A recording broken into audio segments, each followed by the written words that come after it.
Okay. Before we go further, how old are you? I'm 27. Wow. Okay. I am so honored, seriously, for you to be here. And the reason why I say that is sometimes when you look at the young people coming up, their sense of viewing the world as a black person is like they don't want to move forward. It's like they use their color as a stumbling block of who they are. Okay. Now, the first question that I want to ask you is, do you think that wealth means being able to just make money? When we're talking about wealth, you know, like when people look at wealth, they're looking at blings, we're looking at stuff. How would you characterize wealth? Well, I think that wealth is really ownership. Being able to make money is not particularly difficult. Okay. To make money through legal means, illegal means, you can make a lot of money, a little bit of money. The art of making money is quite simple, I think. Okay. But wealth is certainly to do with ownership, whether that be land, property, stocks, or having a company of your own. So wealth, that is what wealth is to me. Okay. Yeah. Okay, before we go further, there's one thing I remember, as you introduced yourself, you said you used to be a swimmer. Yeah? Why did you move away from it? Well, the reason why I moved away from swimming was because I didn't see a lot of people that looked like me when I was going to competitions, both nationally and European as well. Okay. I was kind of forced into swimming. It was something my parents wanted you to do. Yeah, when I was younger. So from 2 years old, I was a swimmer, essentially. Okay. So I was competent very quickly. Okay. But when I started to get into competitions, I realised that I stood out like a sore thumb. Okay. To the people who were the white people that watched me swim, it was novelty to them because they didn't see any black swimmers competing at this level. So of course, I really did feel out of place, and I didn't really have anyone to tell me exactly why it was that way. Okay. So I wanted to do something else. Okay. So do you think that if you had that encouragement, you would have pursued it, or you would have still changed lanes? Kind of sounds change lanes, isn't it? Yeah, right. Yeah. Yeah, you know what? I think that if someone would have told me why it was the way it was, yes, I would have considered continuing swimming. Yeah, but of course, when I told my parents I didn't want to do it anymore, their response to me was, you know, you're good, you'll do this, you'll do that. And they weren't quite understanding. They didn't explain it to you. Exactly. But did you explain how you felt? I did. I said I was the only black person that was swimming in these national competitions. I didn't want to do it anymore. It wasn't something I enjoyed. I didn't like the hours. Okay. I tried to make other excuses, but it was really predominantly the fact that I was... You felt out of place, basically. Way out of place. Okay. Currently, what do you do? In terms of... Your job. Yeah. Right, please, I just want you to give us... Okay. So my job, I work in government finance, so I work with... But you're an entrepreneur as well? Yeah. Okay, so you can sort of like mosey it down, yeah. Okay, fine, no problem. So I guess I conceived an idea to start a company when I was 22. Wow. I worked on it for about a year. Okay. Realised I didn't really have much commercial experience. Okay. So because of that, I decided to go and get some commercial experience or some real world corporate experience. And that's how I came to qualify as an accountant. Okay. Once I qualified as an accountant, I realised I wanted to go back to being an entrepreneur, and I knew a lot more now at this point. And what were you actually doing? Right, so I started the gym when I was about 15 years old. So I realised that with all the cardiovascular platforms, so the people who like to run, cycle, swim, they all had something which tech-enabled platform. Do you know why I'm smiling? Now I realize that the swimming that you did, you're still incorporating it into your business genre, but you got the concept is very much there. And what I did was I looked at the weight training aspect of things, and I saw that there wasn't a tech platform that could be scalable in order for people to do weight training and have access to all of their performance on an application or anything like that. At 22? At 22, I considered this idea. Yeah. So then once I qualified as an accountant, I picked it up again at 20, just before I turned 26. Okay. So that's what I'm working on. Okay. In the back, but it's really at the front at the same time. Yeah. My day job is... It's kind of you're doing it parallel to what you're doing. To my day job. Okay. Which I'm a finance business partner. Okay. Yeah. Now, you know when somebody says, when you hear the word privileged, how would you explain that? When In the community in which, when somebody says, oh, you're privileged, you know the word privileged. Right. What is the first thing that comes into your head? Opportunity. Oh, good. Really. When I hear privilege, I hear opportunity. I don't really assign a race to privilege or anything else. Okay. I just see opportunity when I hear of that word, and I certainly would consider myself privileged because I have a lot of opportunities. Do you think our color hinders us? Because I know comparatively to being a black person, there are certain hoops that you have to jump through, Right. and certain hindrances that would come your way.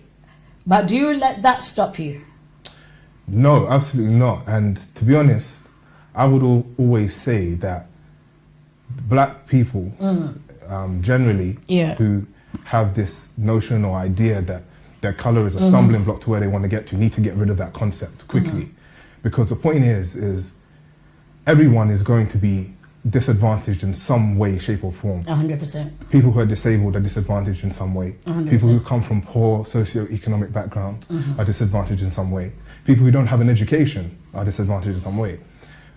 Now, whether black people are hindered because of their race is up for debate. They could be, they could not be. Yes. The likely is that they are in some respects. That's what the data tells us. Okay. But why would I entertain that narrative? It's only going to stop me from doing what I want to do and pursuing my dreams and the goals that I want to pursue.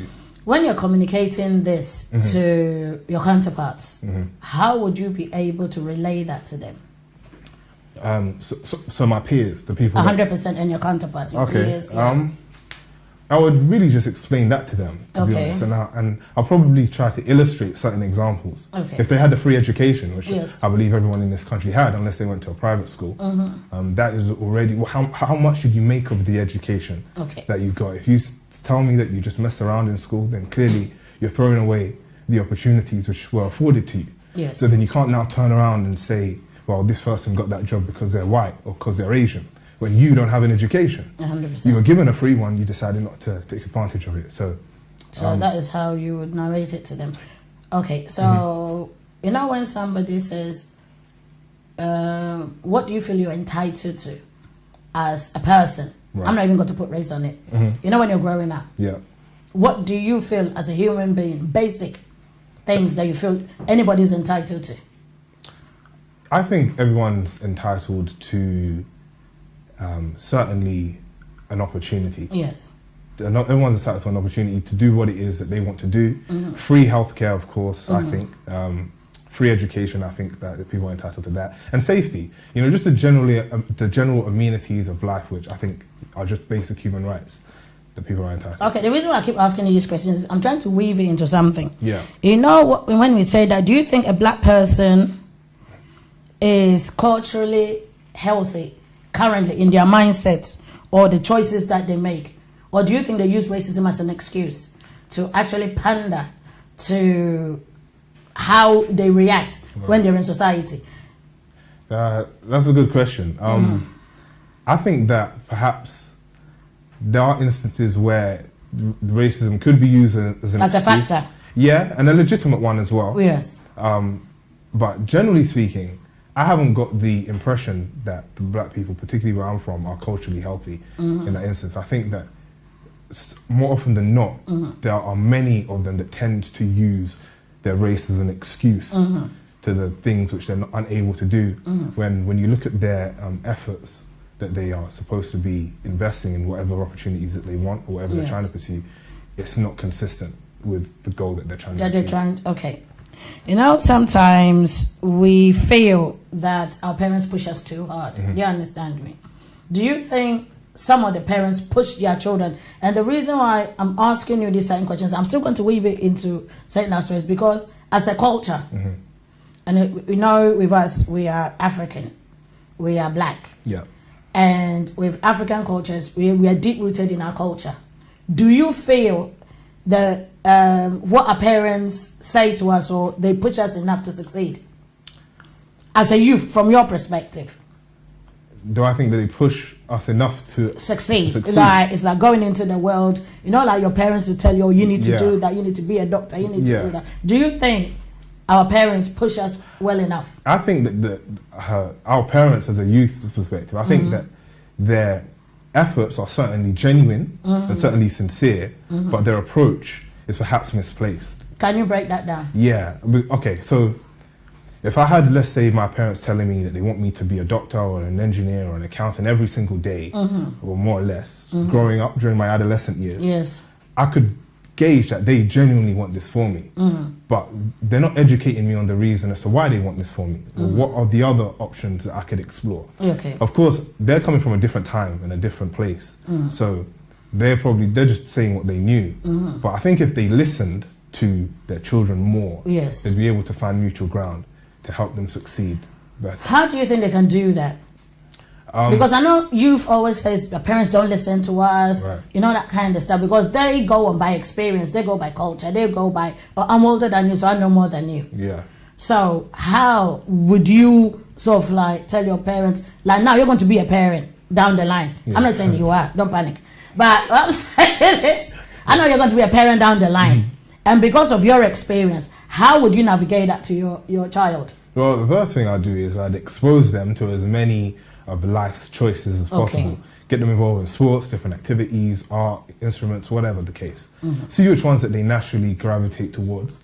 But also I take interest in the things that they... So you give them a choice. Yeah. Okay. Yeah, give them a choice.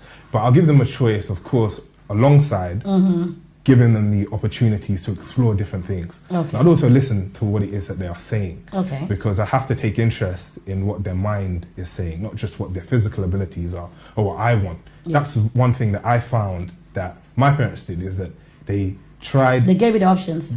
They gave me a few options, yeah. You didn't say a few, so they didn't give you that many. They didn't give me that many because Okay. they wanted me to do what they Wanted. They wanted, it's kind of they were choosing what they wanted you to do. Yeah, they were living vicariously through me. Okay. With the swimming, particularly. Yeah, okay. But of course, not all of the choices that they made, I think, were the wrong one. I mean, I did go to grammar school at the end of the day, and they wanted that for me. And Okay. that turned out well. Okay, sometimes when you are younger and you've got your friends around and you're trying to figure out who you are, okay, what are the things that when you look back now, you feel the choices that you made, you would have made differently? What I know now. Yes. Okay, so I know you're still young, Yeah. so yeah. I think that when I look back on my younger years, I understand how impressionable I was. Okay. You know, peer pressure is very real. 100%. In fact, I think in those years, it doesn't really take much pressure from your peers to fall down or go down The wrong path, that you yes. shouldn't be in. Yeah, I think it's just a matter of what it is that you want, which might not be the right thing, and the way you want to get them, which isn't always the right So way. you're talking about trying to fit in. Yeah. So because you're growing up, you're trying to fit in into a self. So it's more being navigated the wrong way, depending on the friends you choose. You might end up going the wrong way or the right way. Yeah, trying to fit in, absolutely, and also trying to be, you know, The cool guy. the popular one, the person that everyone envies. You know, all of that kind of stuff, and the way that you can get those things aren't always the right way. In fact, the person who's very smart in school, or the person who's just really about what they're Education supposed to- is yeah. organized. Right. Is like focused yeah, they're not always the person that you want to hang around with. exactly. They're not always considered the quote unquote cool people. But do you know, I disagree with that. You know what? I do too. Oh, good. Because I was smart, but I still went out. Right. I did stuff, I still went out. And the thing is, I think sometimes I believe that you as a person, sometimes it depends on your personality. Yeah. Because I hanged around with loads of people, but whatever they did, I didn't do that. But I think one of the things I did was because I loved music, I went clubbing. Yeah. And I went to parties, Yeah. you see. And at the end of the day, I'll still go and study. Yeah. And I'll still pass. Yeah. So I think sometimes, but I know you guys, it's a bit more pressure on you guys because it's like you want to be like, oh yeah, this guy, you know, you don't want to be the teacher's pet. Yeah. Yeah, that's. I don't know what it's like now in schools for young Yes. people, but Yes. certainly that was the case when I was at school. I think nowadays, Yeah. as long as a young person finds what they're good at and they just absolutely smash that thing that they're good at, then they will have their own crowd that gravitates toward them Yes. what it is that they're doing. How do you think we as a black race can keep money in our community? Wow. It says wow. Yeah, Yes. that's a big question. Because we talk about empowerment, we talk about building our community. Because the reason why I put these to you youth is you youth are looking from a different spectrum. Yeah. So because you know you're starting your business and you know you're going to cater to everybody, Right. but you want to cater in a point whereby your money stays in the community. How would you advise, like if you got friends and you lot are doing business, how would you keep that money in our community? That's a tough question. I think that when you look at the other cultures, such as the Asians, the Jews, they all Yes. keep money within their community pretty well. Yes. And I think that is to do primarily with their understanding, their knowledge, their mindset. When it comes to doing the same in the black community, you also have to have the same foundational building blocks. There are a lot of black people that don't trust other black people to do business with them. And I think sometimes they've got a point, but you know. Yeah, and if that's the common theme and the common thread that runs through the community, then how will we then keep money within our community? But how do we change the narrative? How do we change it? Yeah, well, I think firstly it does come from education. Okay. And I know it's cliche, but Yes. you know, all the TikToks and the Snapchats and the Instagram, you need to perhaps taper down on those things and open up a book. Yes. And start to read what the history says and read how we got to where we are and all of Yes. those kind of things, and you start to make amends. But it certainly starts with the individual. You can't look around and point fingers and saying we need to do this, but you're not doing it. 100%. First try to educate yourself, and then I think from there you can start to. Do you know when you look at the sense of our financial etiquette or financial structure, we don't seem to have that because when a young guy makes money, what does he do? The first thing he does is he goes and he buys the most expensive car, or he buys Jordans, or he buys things, he spends the money out instead of investing that money in and probably buying a lower. How do you feel that sense of education can be achieved by advising?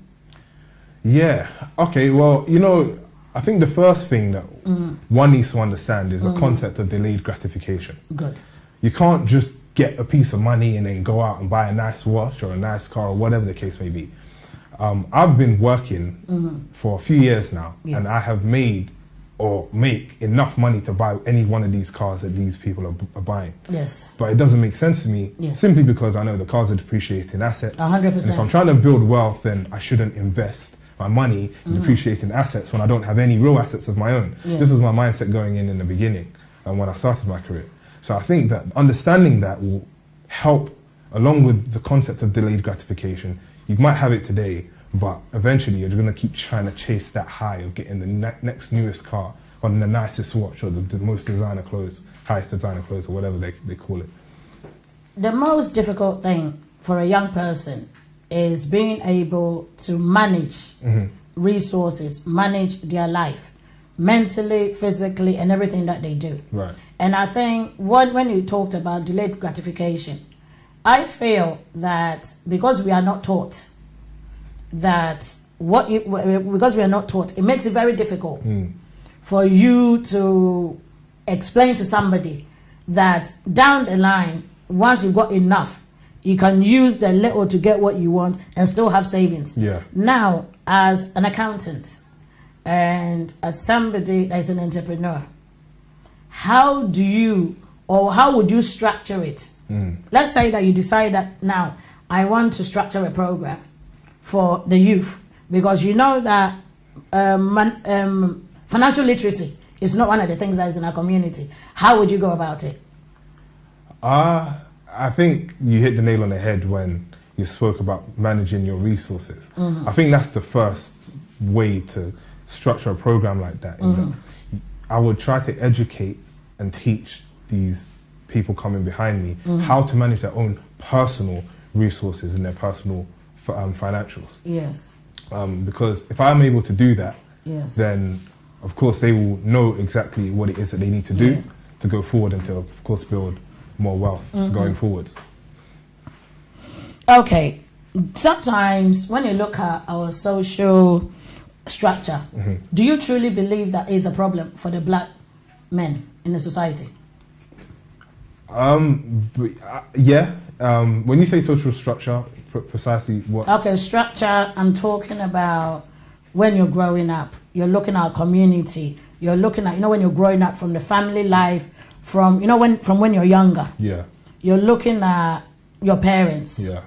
Your siblings, you're looking at your friends, you're looking at, because now you're going to grow up and be a husband. Yeah? That structure. Okay. Do you think is a problem? Yeah, I do. And the reason is because I've seen from my own two eyes and I've experienced and I've heard of very much that particularly in the home, the family structure is distorted in that black men often, or at least to a large degree, much larger than it should be, don't take care of their responsibilities in the home. Okay. In fact, in most, or a lot of instances, they're actually absent. I mean, even if they're physically present, they're mentally, emotionally, and spiritually absent. And of course, that's only going to affect their own children and their own spouse as well. So I certainly think that's a problem that needs to be changed. Do you think that, when you say that, they're talking about fathers that are absent from their children's life, do you think that makes an impact? And that actually goes into the narrative? Do you think that's the cause of why these young people go to prison? I think it's one of the most fundamental causes. Because every young man, young woman as well, but particularly a young man needs his father there. That's why God gave us a mum and a dad. So the dad can play his role. The young man needs to grow up and know what it means to be a man, know what it means to work hard, to have integrity, and to be a law-abiding citizen and do all of the other noble things that he should do as a young man. If that man is absent, then you leave the young man to go off and try and find his own purpose in the wrong places. And that's how often people go down the wrong path of delinquency. Do you think there's any excuse for a father to be absent from their child's life? No. With me, I agree. No. Because with me, I believe that once you brought a child into their life, it's your responsibility, regardless of whatever your situation is, to make sure that you have your kids back. Because as you said, there are loads of boys that are on the street trying to become men in the wrong way because they're trying to prove a point. Do you understand me? Right. Okay. When sometimes we are talking about black people, and we're talking about black men, and I was saying this to my niece when we were coming, that when, as black people, we sit back and we talk about how black people, our lives matter, yes?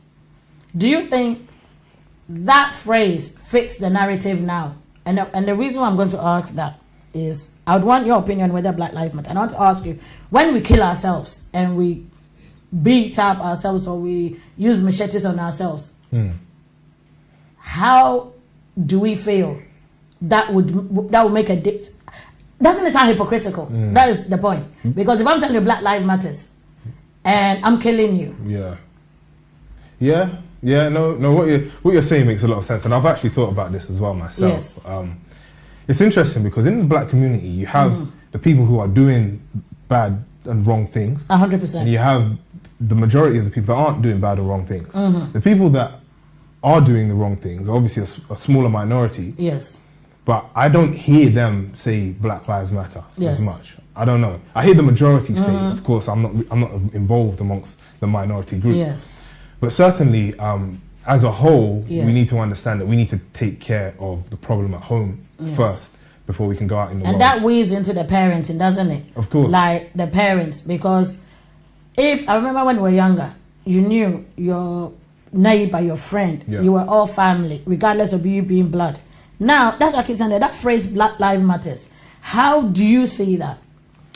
Black Lives Matter, of course they matter, and that phrase has obviously come about because of all of the injustice that's happened to black people. But I think that another thing that I have understood is that it's the system, the way the system is set up, it's the rich lives which matter the most, because that's where the money is. that's where they're able to have more power and influence over Yep. affairs which happen. And of course, as long as black people, or some of them, want to do the things that they're doing Yes. and not take seriously the economic issues and the socio-economic issues as well in their cultures, Yeah. it's going to continue to perpetuate itself down the line and through the decades. Do you know, with me, I'm on a different tangent on when we said, with me, I don't think it's whether Black Lives Matters or are we relevant? Right. Because when we talk about, when we talk about, somebody has to see that you're of importance to them for them to recognize you. Yeah. So when it said my life matters, of what relevance are you to that person? That's what I keep saying. When they say Black Lives Matters, every life matters, but am I of relevance? Right. No, absolutely. What you're saying makes a lot of sense. And this is the reason as to why I decided to educate myself. I decided Yes. to be ambitious. I decided to make sure that I had something to say when I opened my mouth to Yes. speak.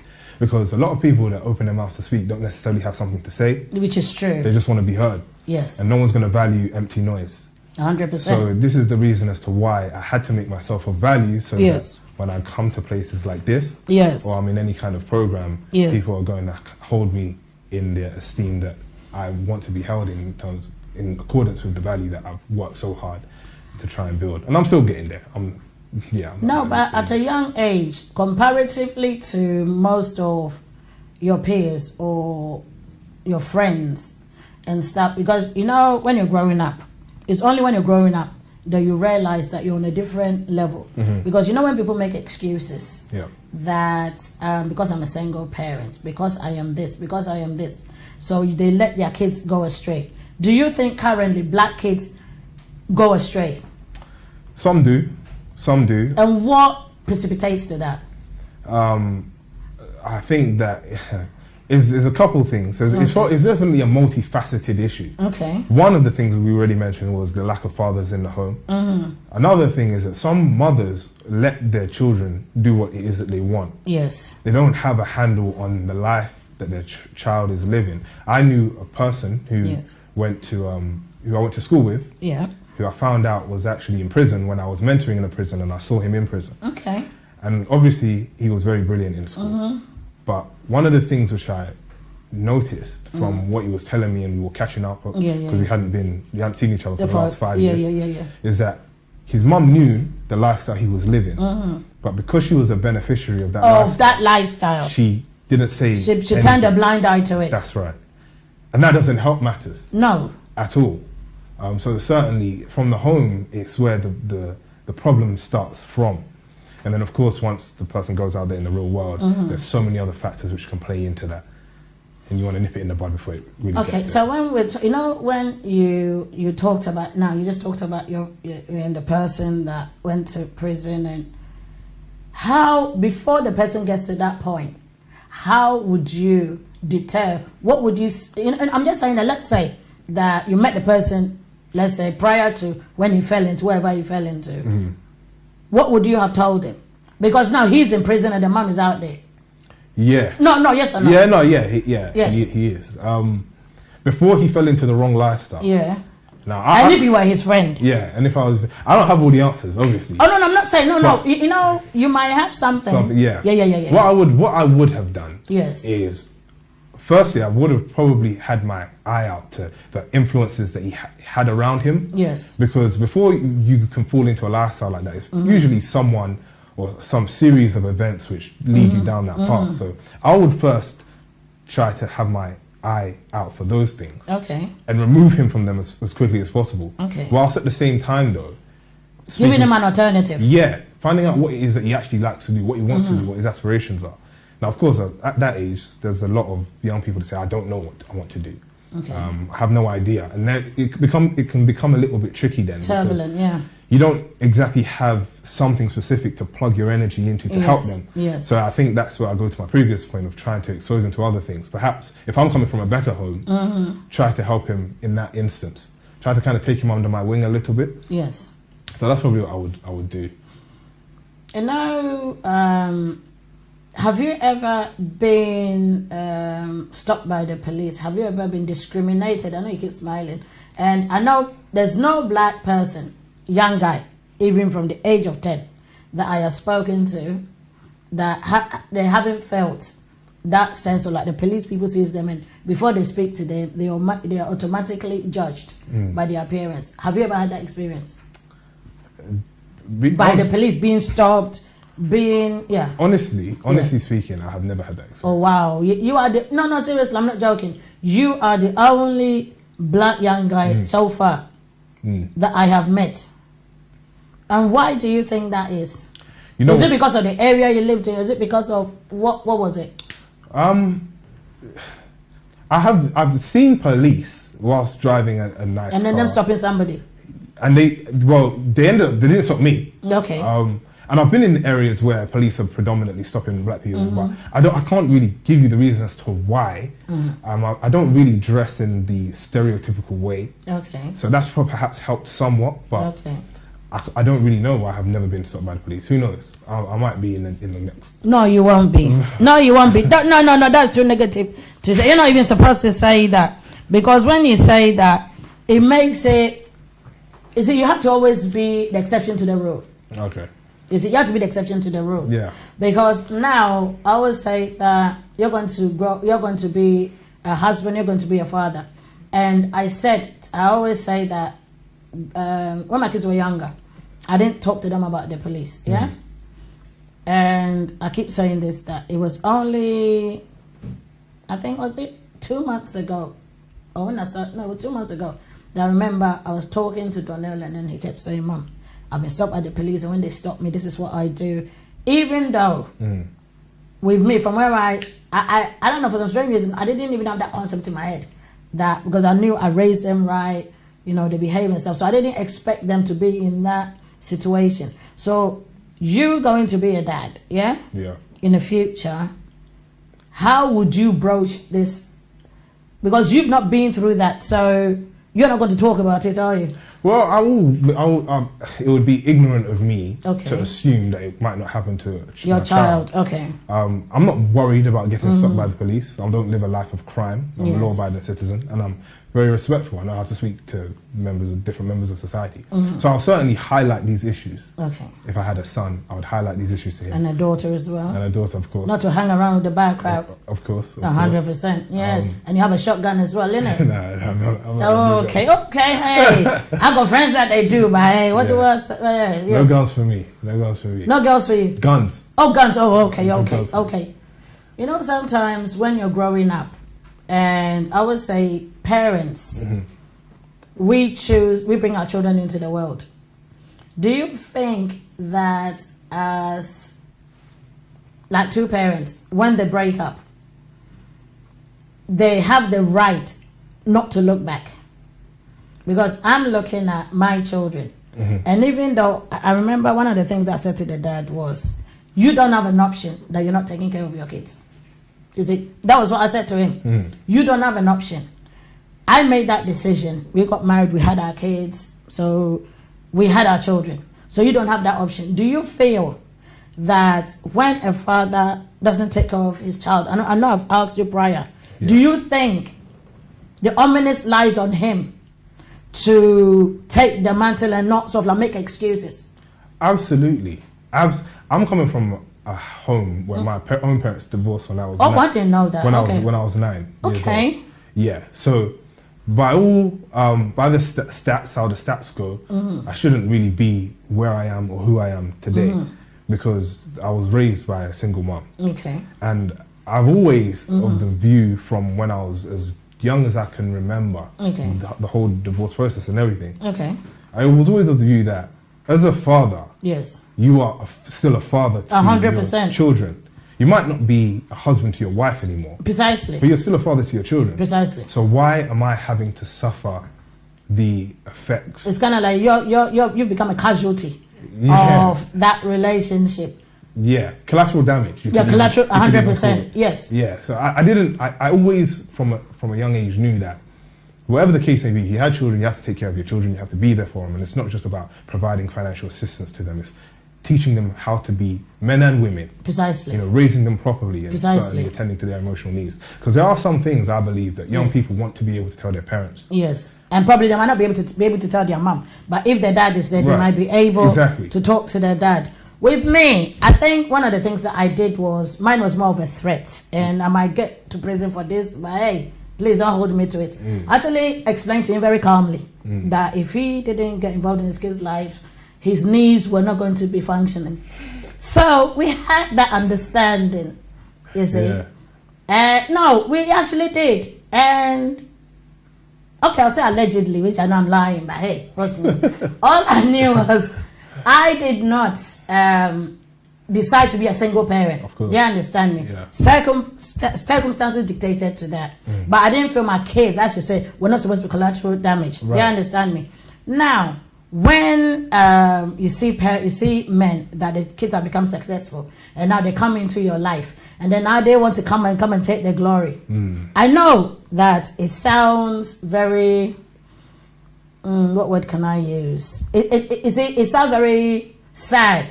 But I know no matter how old you are, you still need your father in your life. When you're successful and a man, your father comes, how would you sort of like acknowledge him? Would you understand me? Because you know women were very jealous, because if a woman is taking care of you, you become successful.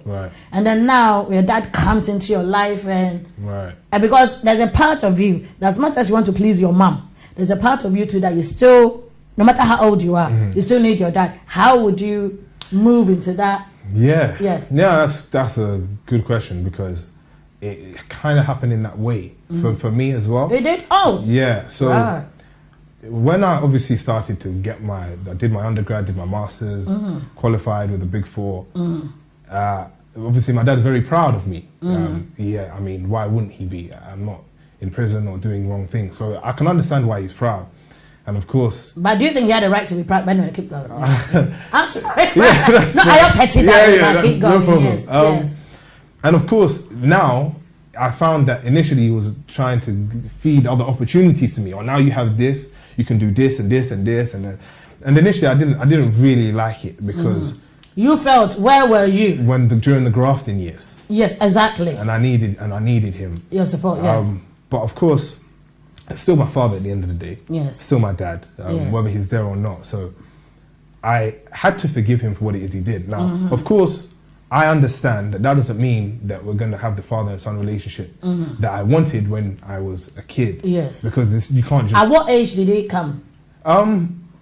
He was always in and out. He was never... It wasn't constant? No, he was never just out, but it was more from a distance. So I don't really see him very much. Haven't for years now. Okay. Just very sporadic kind of seeing him. But when that all happened was about when I was about around 23, 4 years old. Yeah, when he came in properly and all of that kind of stuff, and tried to, and even now I speak to him every now and again. But generally speaking, I just have to know that's still my dad at the end of the day. I still love him, so I just have to accommodate for his mistakes, but at the same time I'm not going to try to pretend. And then when you said mistakes, you're a parent regardless. It doesn't matter if you're 12 and you become a parent. Yes, I really don't see that as a mistake. I see that as a choice. And the reason why I say that is there's a difference whereby he didn't know I had children. You understand what I'm saying? Because when I make that choice that I'm stepping out of my kid's life, you understand me, and I'm coming when I want, you understand me, that is a choice that you make. And I know if you meet me, kind of knock me out, I don't really give a flying monkeys. The thing that I'm saying is, when you're going through what you're going through, regardless of you now saying that it's like you're trying to sort of like, because regardless you're still connected to him, that part is a part that you can't actually get back. Do you understand me? That the time that you need, something's happening, let me call dad, or that kind of stuff, you're going to, it's like you're looking at your life now and you're going to sort of like reflect, and you're going to say, I want to be a good dad. Do you think things of this nature would actually put you in a position whereby you're going to do things differently? Yeah, absolutely. I mean, I've always been a very observant young boy growing up. So I've always tried to learn from other people's mistakes. I think that's just a common wisdom or uncommon wisdom, because many people are wise. But certainly I would rather learn through someone else's mistakes rather than make them myself and have to endure the calamity that then follows. So seeing how it was in my house. Yes. And of course, what I experienced, I knew from an early age. You've experienced the pain. Yeah. Yes. From an early age, I knew that I was going to parent very, very differently to the way that my father parented me.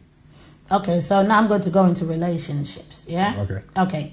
You know when black guys are growing up, yes? Mm-hmm. And you're trying to choose a mate, because I know that now it's very, very tactile, because there's not a lot of... I always said that when we're growing up, our parents didn't teach us to be in relationships.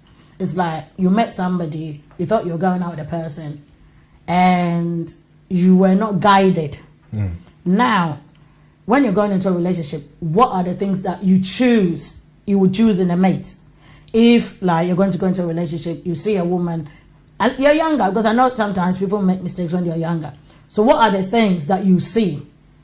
Because, and the reason why I ask you that is I know loads of guys that they'll say, oh, black women are loud, black women are this. You know, my sons, even there was a time that they said they'll go out to caramel women. And I remember I told them that this caramel thing, it ain't working for me. Because I'm not caramel, your cousins are not caramel. Do you understand me? And most of your aunties are bottle caramel. Do you understand me? Which is they kind of tone up their skin. So my point is, what do you...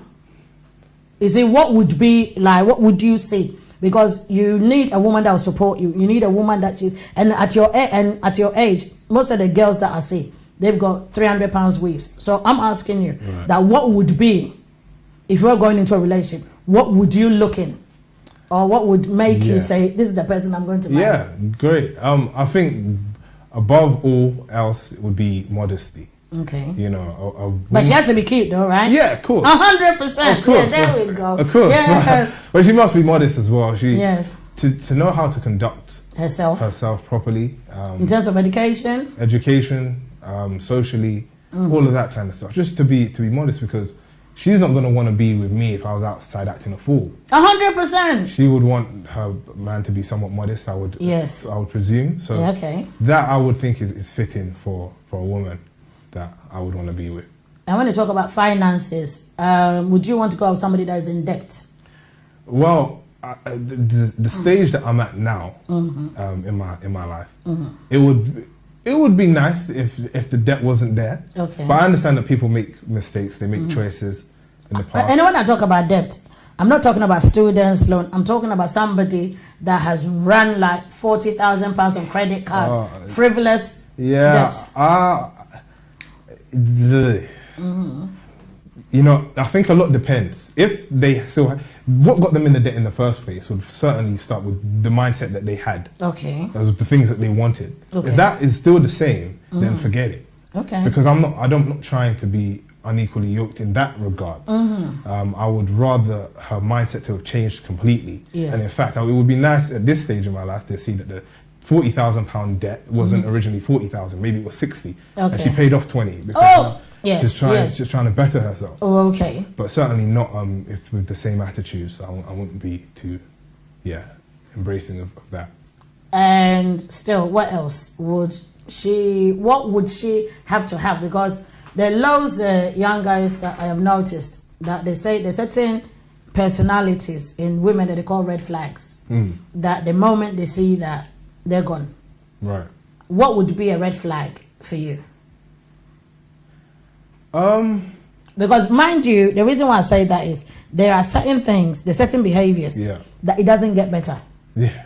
No, you understand what I'm saying though?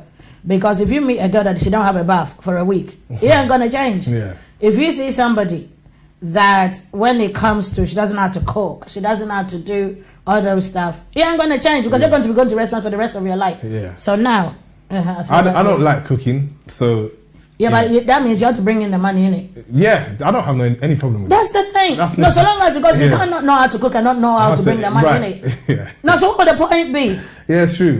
Yes. I don't have any problem with that. The red flags, I think that I would like to be with someone who's educated as well.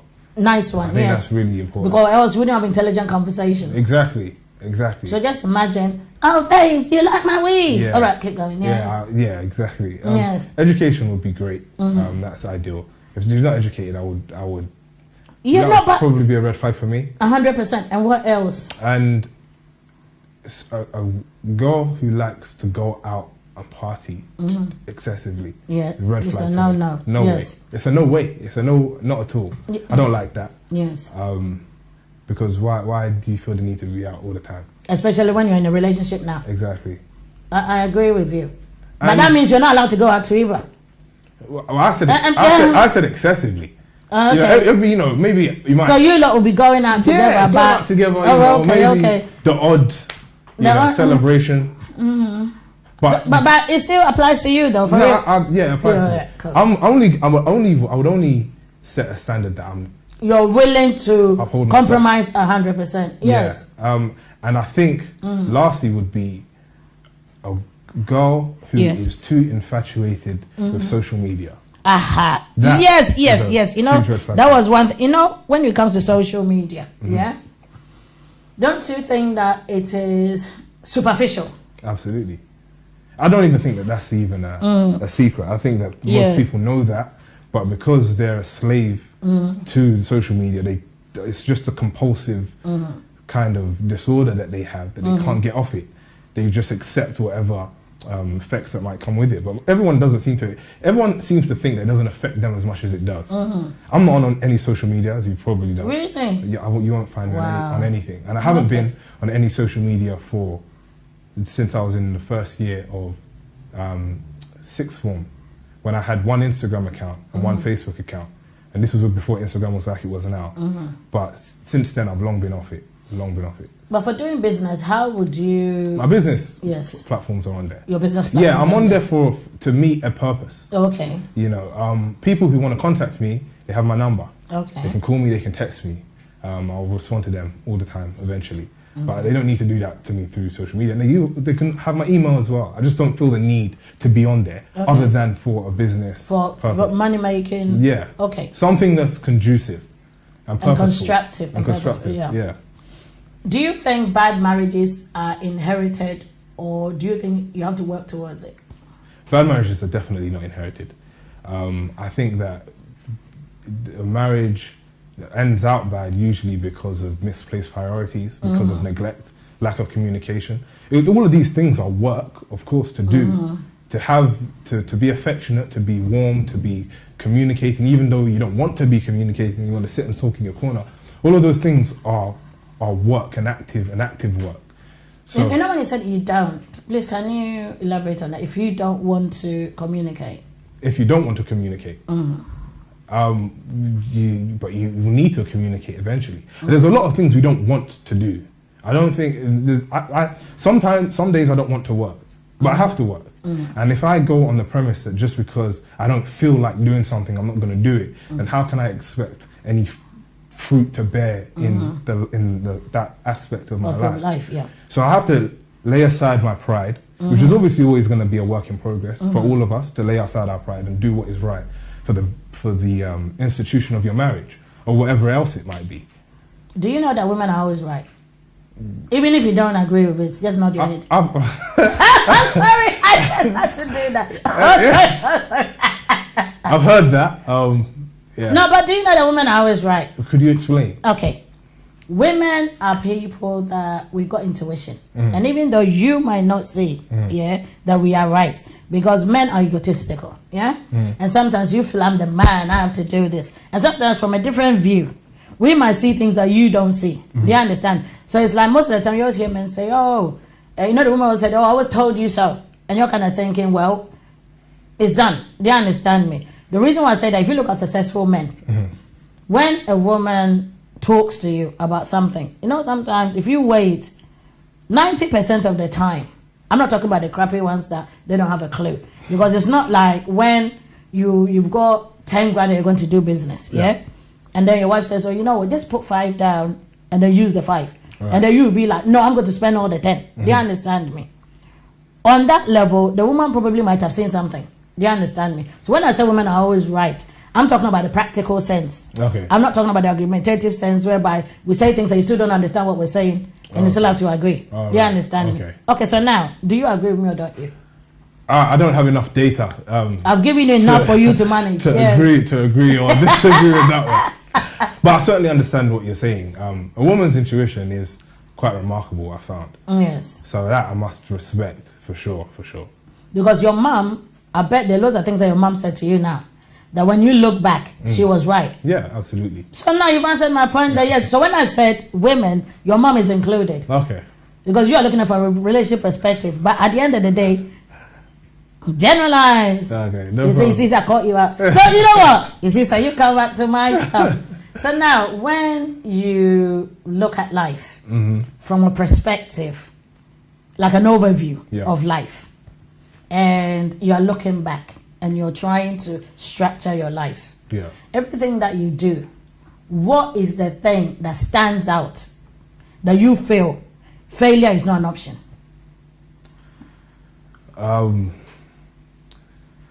When I see how easy it is for your life to be turned upside down, I think that is what, to me, stands out to say failure cannot be an option. I need to do everything I can with my power, because I've spoken with a lot of people from all different walks of life, all different walks. And one of the things which they all say to me, and particularly the ones which the lives are now turned upside down, and they're either homeless or had issues with the law or drugs or whatever, is that they didn't realize, they could not really pinpoint the time in which their life turned upside down. So what they were alluding to was that usually it's a series of events or decisions specifically that they make, which leads them to perhaps an event or an issue which now turns their lives upside down.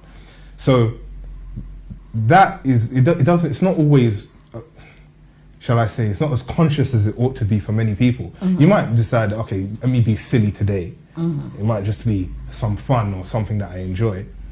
But you've opened the door to a path of more foolish decisions which will lead you down a path of destruction. So can you give an example? Yeah, so I guess if I give the example of the one that I gave earlier of my friend, or my schoolmate that I went to school with. In school, we went to a grammar school. So that means the school that you went to wasn't like a public school? No, it was a grammar school. Okay. Very good school, I suppose, because it was a grammar school. So that means the parents really wanted the best for him? Yeah, of course. Right. And we had an accelerated curriculum as well, and he was very clever. Okay. But what happens is you decide at 15 years old to truant from school and go to London, inside London, deep London, wherever the case may be, to go and start doing illegal things, perhaps fraud. Okay. Come back to school and you get away with it. Yeah, that's fine. To you, it doesn't seem like a big deal. After all, I'm going to get good grades. And you're 15 and you're doing that. Yeah. Okay. After all, I'm going to get good grades. Yeah. Things don't seem so bad. But then what happens is, once you've started and opened the door to a life of crime, you're not going to start because you'll get a high off it, basically. Yeah, of course. And you're not going to start doing the most severe crimes either. You're going to do the petty ones. You're going to do the ones you think you can get away with. But that's just going to feed your appetite for 100%. gain. Yeah. And then eventually what happens is you end up in prison. And you're not coming out for a number of years. You've got a criminal record, and the rest of your peers have gone off into the world and they're doing more wonderful things. And I think if you don't have the foresight, particularly when you're young, to know that certain things I'm doing is going to land me in a horrible place. Kind of like a knock-on effect. Yeah, then it becomes a lot more difficult to try and make those amends. If you're going to talk to a parent on this thing, because sometimes certain parents, in this case, the parent knew about it and she sort of like was benefiting from it. But when parents do not notice these things, because when you're talking about truancy, the parent feels, oh, my son is in school. Yeah. She doesn't realize the son left school. How would the parents notice, and how would the parents find a way to keep an eye on that? Well, I think in school it's very. I don't think it's common that a child can truant from school or be misbehaving and the parent will never find out about it. Usually, the authorities in the school will contact your the parents, call home. I think once you know that your child is misbehaving, you need to now double down on your supervision of your child, which means you could perhaps get a report from your teacher to ask, where was he in your lesson today? Okay. For example. If he wasn't, then of course you know where you need to inquire and do the work. But certainly, once you have the inkling that something is not right, then you have to. How would you be able to detect that? Was it through his grades? What would it be? Because go on. Yeah, I think like grades is great. You could tell by the grades, especially if you know your child is able. Yes. You know, if your child has all the mental faculties which enable him to get good grades and he's not getting good grades, you need to have the conversation with him.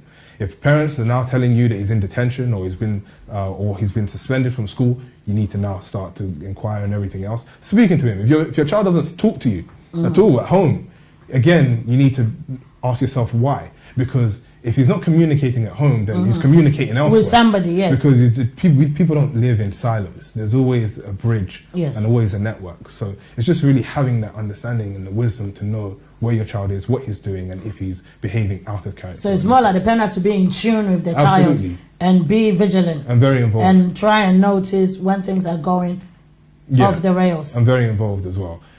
Okay, I spoke to a young person, okay? And I remember the young person was telling me that sometimes when a kid decides that they're going to go down that path, there's nothing a parent can do. Like the kid, because I remember when we're talking about knife and gun crime, yeah? Yeah. And then that youth was telling me that the kids that they go into knife and gun crime, they feel that, oh, my friends are in jail, so I just want to go there and be with my friends. Do you feel, how would a parent try and get the kid out of that? Yeah, getting a child out of that once they're in it is extremely difficult. In fact, I wouldn't even know where to start, but certainly I would say that where someone says that once a child has decided to go down that path, there's nothing you can do to get out of it. Yes.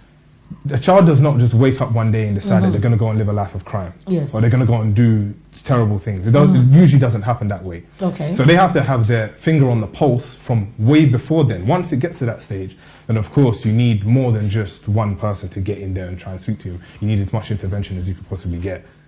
From your view or your perspective, do you think knife and gun crime, from your view, because I know every time parents go, we're trying to do prevention, do you think it can be curbed? Yeah, of course. I think it can be curbed. How do you think it can be done? It will take, I think, a monumental effort, and I think it will take as well the active involvement of everyone. As more people need to be actively involved than aren't, because it's easy for everyone to say, you know, we want this, we want that, but talk is not even cheap. It's free. Anyone 100%. Can say what they want, 100%. and they don't necessarily back what they say with their actions. So I think people need to stop being lazy. If they say that they want to curb knife and gun crime, there's a lot of very wonderful people doing great work in the community to try to curb that. But everyone else who isn't, but they're saying that they want it ended, need to have their part to play in it as well.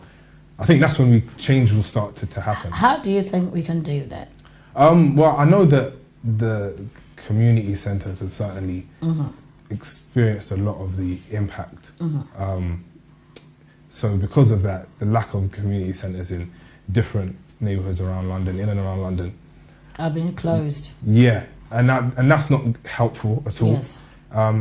So that is an avenue to of course use. Yes. I think that perhaps working with schools and in schools, however. From what age? From year 7. Okay. From year 7, which is 11 years old. I think from that age, as a start, would be great. How that program will be structured, I don't know, but certainly active involvement really means from the home, from the schools, and from the community as well. You can approach it from all angles simultaneously at the same time. Yes. Then of course you're likely to see the best results as opposed to only covering one aspect of the bigger picture. Do you know there are certain parents that are in denial, even when their kids are committing crimes? They still turn around and say, oh, my child is a good boy. Do you think parents of that nature should stop doing that? Yeah, I mean, they have to if they want any hope at serious change. Wanted their kids staying alive. Yeah, exactly. Because if they pretend to behave like it isn't an issue, when it is an issue, then they've allowed the issue to take on a life of its own and do what it is that they want to do. Unfortunately, the time is up. Oh, really? Oh, and you know what? Quick. It's so fantastic. I told you it was painless, didn't I? Yeah, it was 100%. You know, I don't lie to you. I am so grateful. And I want people to share and like this program. I am so grateful that you're here. I want to thank my producer for giving us this platform. Because I always say this platform is for the black youth. For you to be able to have a voice. My parents talked at me. I don't talk at you. I want you guys to have your own views. Right. Thank you so much for coming. You're welcome. And ExpressPay is my sponsor. And thank you, producer.